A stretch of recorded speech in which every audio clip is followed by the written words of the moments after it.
이 시간 본문에는 예수님이 십자가를 지시기 한 주 전 예루살렘 성 안으로 들어가시는 일이 기록되어 있습니다. 이제 예수님은 예루살렘 성 안으로 들어가셔서 얼마 있다가 군병들에게 붙잡히시고 죄인처럼 신문을 받으시고, 그리고 마침내는 우리의 죄를 대신 지시고 십자가에 못 박혀 죽게 되십니다. 그런데 그 당시 예수님을 맞이했던 수많은 군중들이 있었는데 그들은 이 사실을 몰랐습니다. 그래서 그들은 예수님의 예루살렘 입성을 다른 이유를 가지고 기뻐하고 종려나무 가지를 흔들고 예수님을 환영했었던 것입니다. 그러나 얼마 뒤 이들의 환호는 그를 십자가에 못 박게 하소서, 그를 십자가에 못 박게 하소서, 이런 분노에 찬 외침으로 뒤바뀌게 되는 것이죠. 이 시간 십자가를 지시기 위해 예루살렘 성 안으로 들어가셨던 예수님, 그리고 예수님의 십자가를 알지 못한 채 그런 예수님을 그저 기뻐하며 환호했던 유대인들, 이 모습을 통해서 주께서 우리에게 원하시는 진정한 믿음은 어떤 믿음인지 함께 생각해 보며 은혜 나누고자 합니다. 자, 먼저 첫 번째로 볼 것은 예수님이 하신 일입니다. 예수님이 하신 일. 자, 이것은요, 예수님이 예루살렘을 향하여 가실 때 예수님께서 어떤 일을 하셨는가, 이에 대한 것입니다. 예수님이 어떤 일을 하셨는가? 우리 먼저 본문 28절 같이 읽어보겠습니다. 예수께서 이 말씀을 하시고 예루살렘을 향하여 앞서서 가시더라. 여기서 눈여겨보실 것은 예루살렘을 향하여 앞서서 가시더라, 앞서서 가셨다는 것입니다. 그래서 예수님이 하신 일 첫 번째, 그것은 예루살렘을 향해 앞서서 가심입니다. 예루살렘을 향해 앞서서 가심. 지금 예수님은 십자가를 향해 마지막 발걸음을 옮기시는 가운데 있습니다. 보통 우리들은 아무리 내가 해야만 하는 나의 마땅한 일이라 할지라도 그 일이 너무나 힘이 들고 너무나 어렵다고 하면 마음으로 주저하게 되고 망설이게 되는 일이 종종 있습니다. 그런데 예수님은 모든 택한 백성들의 죄를 대신 지시고 죽으셔야만 하는, 그 누구도 경험해 보지 못했고 경험할 수도 없는 가장 참혹하고 고통스러운 길을 가시면서도 조금의 망설임도 없이 오직 앞을 향하여 힘찬 발걸음을 옮기셨다는 것입니다. 같은 사건을 기록한 마가복음 10장 32절에는요, 예루살렘으로 올라가는 길에 예수께서 그들 앞에 서서 가시는데 그들이 놀라고 따르는 자들은 두려워하더라 그랬습니다. 자, 여기에서도 예수님이 제자들보다 앞서 가셨다고 분명히 말씀하고 있는 것이죠. 그리고 제자들은 어떻게 했습니까? 놀라고 따르는 자들은 두려워했다, 이렇게 말씀하고 있습니다. 이 당시 예루살렘 성 안에는 예수님을 극도로 미워하는, 그래서 예수님을 죽이려고 기회만 엿보고 있는 유대 종교 지도자들이 있었습니다. 이 사실을 제자들도 알고 있었기 때문에 예루살렘을 향하여 거침없이 나아가시는 예수님의 모습을 보게 될 때 놀라기도 하고 또 한편으로는 두려운 생각도 갖게 되었던 것이죠. 그러나 우리 예수님은 이 땅에 성육신하여 오실 때부터 다른 목적은 없었습니다. 오직 한 가지, 우리들을 죄로부터 구원하시기 위하여 예수님은 이 땅에 사람의 몸으로 오셨던 것입니다. 그래서 지금까지 공생애를 살아오시는 기간 동안에도 예수님은 하나님의 나라에 대해서, 참 진리에 대해서 친히 가르쳐 주셨고 완전한 순종과 의로운 삶을 통하여 우리들을 위한 속죄 제물로 준비가 되셨고 그것만이 아니라 성결하신 삶을 통하여 우리를 위한 모본을 친히 보여주셨던 것입니다. 그리고 이제는 마지막으로 가장 중요하고도 가장 어려운 길, 그러나 우리를 위하여 반드시 지셔야만 되는 십자가를 향해 예수님 나아가실 때 조금의 망설임도 없이 예수님은 앞장서서 담대히 예루살렘을 향해 나아가셨던 것입니다. 우리 요한복음 10장 18절을 다 같이 한번 읽어보겠습니다. 이를 내게서 빼앗는 자가 있는 것이 아니라 내가 스스로 버리노라. 나는 버릴 권세도 있고 다시 얻을 권세도 있으니 이 계명은 내 아버지에게서 받았노라 하시니라. 여기 뭐라고 말씀했습니까? 내가 스스로 버리노라. 예수님은 성부의 뜻에 순종하시되 억지로 마지못해 순종하셨던 것이 아니었습니다. 내가 스스로 버리노라, 이 말씀처럼 예수님은 자원하는 마음으로, 그리고 우리를 위하여서 우리를 사랑하시는 마음으로 기쁨으로 마지막 십자가의 길을 걸어가셨던 우리 예수님이신 것입니다. 다음으로 예수님이 하신 일 두 번째, 그것은 나귀를 타고 가심입니다. 나귀를 타고 가심. 우리 본문 29절로 30절을 같이 읽어보겠습니다. 감람원이라 불리는 산 쪽에 있는 벳바게와 베다니에 가까이 가셨을 때 제자 중 둘을 보내시며 이르시되 너희는 맞은편 마을로 가라. 그리로 들어가면 아직 아무도 타보지 않은 나귀 새끼가 매어 있는 것을 보리니 풀어 끌고 오라. 예수님이 제자들에게 나귀 새끼를 끌어오라고 명령하시는 것이죠. 그런데 예수님의 이 말씀을 보면 예수님은 이 일을 통하여서 예수님은 모든 것을 다 알고 계시는 전지하신 하나님이시라는 사실을 또한 우리에게 알게 하여 주십니다. 여기 30절에 그랬습니다. 너희는 맞은편 마을로 가라. 그리로 들어가면 아직 아무도 타보지 않은 나귀 새끼가 매어 있는 것을 보리니 풀어 끌고 오라. 우리 예수님은 아무도 타보지 않은 나귀 새끼, 그 나귀 새끼 한 마리가 있다는 거, 어디에 묶여 있다는 거, 이러한 사소한 것까지도 다 알고 계시는 전지하신 주님이신 것입니다. 그리고 가지고 오는 방법까지도 제자들에게 알려주십니다. 여기 31절을 보시면요, 만일 누가 너희에게 어찌하여 푸느냐 묻거든 말하기를 주가 쓰시겠다 하라. 이제 제자들이 예수님이 말씀대로 순종해서 이 나귀 새끼를 풀어서 끌고 옵니다. 우리 32절로 36절 뜻을 생각하면서 같이 읽어보겠습니다. 보내심을 받은 자들이 가서 그 말씀하신 대로 만난지라. 나귀 새끼를 풀 때 그 임자들이 이르되 어찌하여 나귀 새끼를 푸느냐 대답하되 주께서 쓰시겠다 하고 그것을 예수께로 끌고 와서 자기들의 겉옷을 나귀 새끼 위에 걸쳐놓고 예수를 태우니 가실 때 그들이 자기의 겉옷을 길에 펴더라.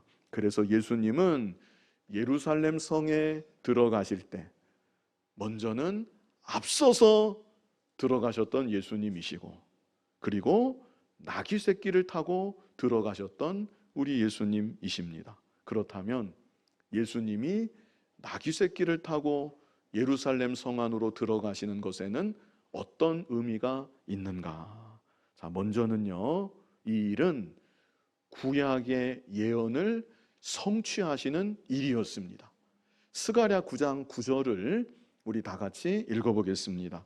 시온에 따라 크게 기뻐할지어다. 예루살렘에 따라 즐거이 부를지어다. 보라, 내 왕이 내게 임하시나니 그는 공의로우시며 구원을 베푸시며 겸손하여서 나귀를 타시나니 나귀의 작은 것 곧 나귀 새끼니라. 이 예언 그대로입니다. 이 예언 이후로 약 550년이 지난 시점입니다. 예수님은 이 스가랴의 예언과 같이 약 550년이 지나서 실제 나귀 새끼를 타고 예루살렘 성 안으로 들어가게 되시는 것이죠.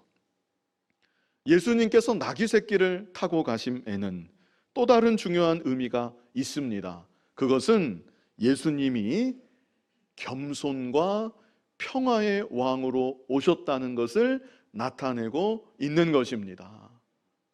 어떤 왕으로 오셨다고요? 겸손과 평화의 왕. 보통 사람들은 남의 눈을 의식해서 자기의 본래 형편이나 상황보다도 자기를 더 꾸미려는, 자기를 더 포장하려는 그런 경향을 사람들은 보통 가지고 있습니다. 그런데 우리 예수님은 만왕의 왕이신 예수님이신데 이 땅에 오실 때 가장 낮고 천한 모습으로 오셨던 예수님이시고, 이 중요한 순간 예루살렘 성을 향하여 나아가시는, 모두가 주목하고 바라보고 있는 이 중요한 순간, 예수님은 나귀 새끼를 타시고 예루살렘 성으로 들어가셨던 것입니다. 그래서 이것은 1차적으로 여기 스가랴 9장 9절에도 나와 있지만 예수님의 겸손하심을 나타내고 있는 것입니다. 그리고 나귀는 평화를 상징합니다. 반대로 말은 무엇을 상징할까요? 말은 전쟁을 상징합니다. 그런 나귀는 전쟁에서 군인들이 타고 전쟁하는 데 쓰는 동물이 아닙니다. 일상에서 쓰는 그런 짐승이지. 그래서 나귀는 평화를 상징하는 것이고, 예수님이 겸손과 평화의 왕으로 오셨다는 것을 나타내고 있는 것이죠. 이 순서가 중요합니다. 겸손과 평화의 왕. 예수님은 평화를 이루시는 분이신데 어떻게 평화를 이루시는가? 자신의 힘으로, 자신의 권세로 다른 사람을 찍어 눌러서 평화를 이루시는 분이 아니시라는 것입니다. 예수님은 평화를 이루시는데 자신이 낮아지심으로 평화를 이루시는 예수님이신 것입니다. 낮아지시되 창조주께서 피조물의 한 모습으로까지 낮아지셨습니다. 낮아지시되 죄인들로부터 온갖 수치와 멸시를 당하시기까지 우리 예수님은 그렇게 낮아지셨습니다. 낮아지시되 마지막에는 죄인들의 그 모든 죄를 대신 지시고 십자가에 못 박혀 죽기까지 우리 예수님은 낮아지셨습니다.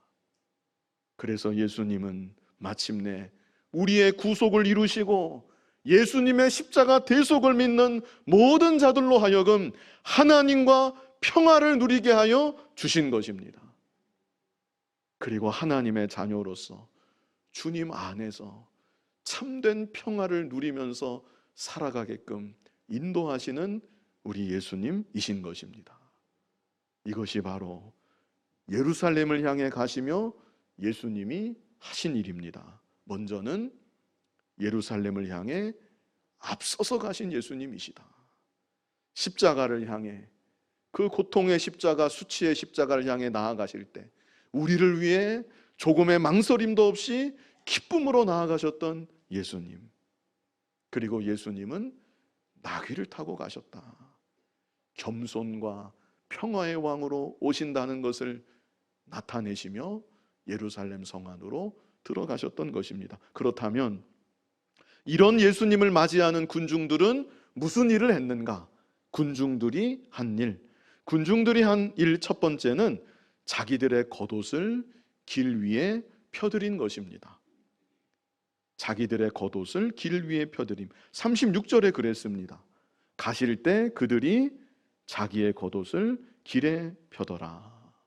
이 모습 자체로는 참 아름다운 모습이고 정말 믿음 있는, 겉으로 나타내는 이 모습 자체로는 정말 믿음 있는 모습이 아닐 수 없습니다.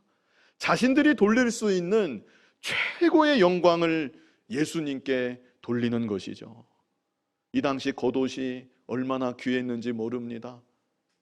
한 벌이 있었을지 두 벌이 있었을지 그 알 수 없는 자기가 입고 있는 그 겉옷을 조금도 아끼지 아니하고 나귀 새끼를 타고 들어오시는 예수님, 그 발 아래 밟고 가시라고 펴드렸던 것이죠. 그뿐 아닙니다. 군중들은 예수님을 바라보면서 기뻐하면서 큰 소리로 찬양했습니다. 본문 37절로 38절 우리 다 같이 한번 읽어보겠습니다. 이미 감람산 내리막길에 가까이 오심에 제자의 온 무리가 자기들이 본 바 모든 능한 일로 인하여 기뻐하며 큰 소리로 하나님을 찬양하여 이르되 찬송하리로다. 주의 이름으로 오시는 왕이여 하늘에는 평화요 가장 높은 곳에는 영광이로다 하니. 이 찬양 자체로는 얼마나 아름다운 찬양이고 얼마나 좋은 찬양인지 모릅니다. 그러나 문제는 이들의 마음속에는 십자가를 지실 예수님에 대한 모습이 전혀 없었다는 것, 그것이 문제인 것입니다. 이들이 자신들의 겉옷을 펴드렸는데, 그러면서 예수님을 지극히 높였었는데, 그들이 그렇게 했던 이유는 이제 예수님이 로마의 압제로부터 우리를 해방시켜 주실 것이다. 로마를 무너뜨리실 우리의 구세주이시다. 그리고 우리 개개인의 육신적인 당면한 문제들 다 해결해 주실 능력의 주님이시다. 이런 주님으로 예수님을 바라보고 기대했었기 때문에 자신들의 겉옷을 예수님 가시는 그 길 위에 펴드렸었던 것입니다.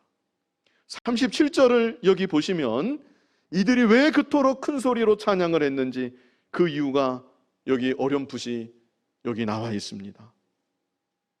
제자의 온 무리가 그 다음에 뭐라고 했습니까? 자기들이 본 바 모든 능한 일로 인하여 예수님이 행하시는 신비한 이적들을 보았기 때문에 이제 이런 분이 예루살렘 성 안으로 들어오시기만 한다면 이 유대 나라 회복시켜 주실 것이다. 로마의 압제로부터 우리를 해방시켜 주실 것이다. 우리의 오랜 고통, 멸시, 이 문제를 예수님은 다 해결해 주시고 우리에게 자유와 번영과 평화를 주시겠구나. 이들은 그것을 기대했었던 것입니다. 그러나 예수님의 모습이 이들의 기대와는 달랐습니다. 예수님이 얼마 있다가 힘없이 붙잡히시는 것입니다. 무참히 군병들에게 붙잡히시고 끌려다니시고 죄인의 모습으로 신문을 받으시고, 그런 모습을 볼 때 실망해서 우리가 잘못 봤구나. 저자를 십자가에 못 박여 죽으시오, 죽이시오, 이렇게 돌변하며 군중들이 외치고 말았던 것이죠. 이런 군중들과 또 다른 부류가 있다는 것을 본문 39절에는 우리에게 또 말씀해 주십니다. 또 어떤 부류가 있었는가? 여기 39절을 보시면 무리 중 어떤 바리새인들이 말하되 선생이여 당신의 제자들을 책망하소서. 예수님의 십자가를 모른 채 그저 기뻐하며 예수님을 환영했던 군중들이 많이 있었던 반면에 또 이런 부류도 있었습니다. 이 바리새인들은 군중들의 반응 자체를 아주 싫어하는 것입니다. 예수님을 아예 인정하지 않기 때문에 당신이 도대체 뭔데 이 환영을 받는 것입니까? 당신이 뭔데 하나님께 돌아갈 찬양을 당신이 받는 것입니까? 당신의 제자들을 책망하소서, 양심이 있다면 못하게 하소서. 바리새인들은 이렇게 예수님한테 정면으로 지적하며 요구했던 것입니다. 그럴 때 예수님이 뭐라고 답변을 하셨는가? 우리 40절 같이 읽어보겠습니다. 대답하여 이르시되 내가 너희에게 말하노니 만일 이 사람들이 침묵하면 돌들이 소리 지르리라 하시니라. 군중들의 동기는 잘못된 것입니다. 그러나 군중들의 찬양하는 것 자체는, 예수님을 찬양하는 것 자체는 지극히 옳다는 예수님의 말씀입니다. 우리의 찬양을, 우리의 경배를 받기에 합당하신 우리 예수님이신 것이죠. 이제 마지막 세 번째로, 그렇다면 예수님이 우리에게 원하시는 일은 무엇이겠는가? 예수님이 우리에게 원하시는 일. 자, 41절을 보시면요, 가까이 오사 성을 보시고 우시며. 예수님이 어떻게 하셨습니까? 우셨습니다. 여기서 우셨다는 것은요, 조용히 눈물을 흘리셨다, 그런 의미가 아닙니다. 여기서 우셨다는 것은 큰 소리로 우셨다는 것을 뜻하는 단어입니다. 왜 예수님은 그토록 그렇게 우셨던 것인가? 군중들의 환호를 받으면서 예루살렘 성 안으로 들어오셨는데 왜 흐뭇해 여기지 아니하시고 도리어 예수님은 이렇게 큰 소리로 우셨던 것인가? 그 이유가 42절에 있습니다. 우리 42절을 다 같이 읽어보겠습니다. 이르시되 너도 오늘 평화에 관한 일을 알았더라면 좋을 뻔하였거니와 지금 내 눈에 숨겨졌도다. 군중들이 예수님의 예루살렘 입성을 기뻐하며 환영했지만 그들은 정작 예수님이 가지고 오시는 평화의 복음을 전혀 모르고 있었기 때문이었습니다. 예수님이 가지고 오시는 평화의 복음, 그것은 예수님이 지극히 낮아지심으로 이루시게 될 평화의 복음입니다. 겸손과 평화의 왕이라고 그랬죠? 십자가에서 우리의 죄를 대신 지시고 우리를 위해 죽어주심으로 우리의 대속을 이루어 주시고, 그래서 하나님과 참 평화가 이루어지게 하여 주시고 우리 안에 참 평화를 누리게 하여 주시는 우리 주님이신 것이죠. 그런데 이들의 눈이 가리워져서 그런 예수님을 전혀 보지 못하는 것입니다. 그저 육신적인 일, 세상 나라의 회복, 자신들이 당면한 육신적인 문제의 해결, 이것만 바라보고 예수님을 높이고 예수님을 기뻐하고 예수님을 찬양하고 있으니 예수님이 너무나 안타까워서 큰 소리로 우셨던 것이었습니다. 이어지는 43절로 44절 우리 다 같이 읽어보겠습니다. 날이 이를지라 내 원수들이 토둔을 쌓고 너를 둘러 사면으로 가두고 또 너와 및 그 가운데 있는 네 자식들을 땅에 메어치며 돌 하나도 돌 위에 남기지 아니하리니 이는 내가 보살핌 받는 날을 알지 못함을 인함이니라 하시니라. 눈이 가려져 있는 자들, 이들에게 임할 하나님의 무서운 심판이 있다는 것을 예수님은 이렇게 말씀하신 것입니다. 실제로 주 70년 로마의 디도 장군이 군대를 이끌고 예루살렘 성 안으로 들어와서 참혹한 일이 역사적으로 그 성 안에 이루어지고 말았습니다. 아이벤 여인의 배를 가르고 어린아이들 발을 잡아서 바닥에 메어치고 이런 끔찍한 일이, 그뿐 아니라 예루살렘 성전을 완전히 무너뜨려서 돌 하나도 돌 위에 남지 않도록 이런 참혹한 실상이 예루살렘 성 안에 이루어지고 마는 것이죠. 그리고 이것은 장차 예수님의 평화의 복음을 모르는 채 눈이 어두운 채 끝까지 살아갈 그 영혼들이 받게 될 하나님의 심판을 경고하는 말씀이기도 한 것입니다. 자, 그렇다면 결론적으로 예수님께서 우리에게 원하시는 일, 그것은 과연 무엇이겠는가? 무엇을 우리에게 원하시겠습니까?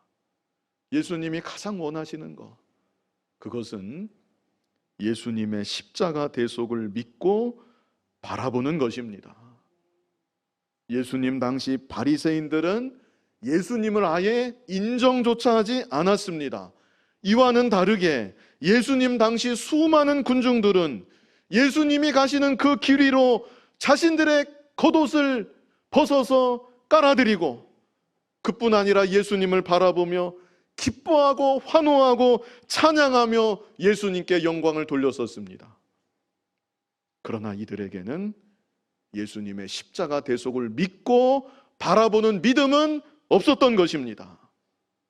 이 땅에까지 낮아지신 예수님, 우리를 위해 질고를 당하신 예수님, 마지막에는 우리를 위해 십자가에 못 박혀 나의 죄를 다 담당하신 예수님, 이 예수님을 믿고 바라보는 믿음이 열광하며 환영하는 이들 가운데 없었다는 것입니다. 결국 이들은 어떻게 되었습니까?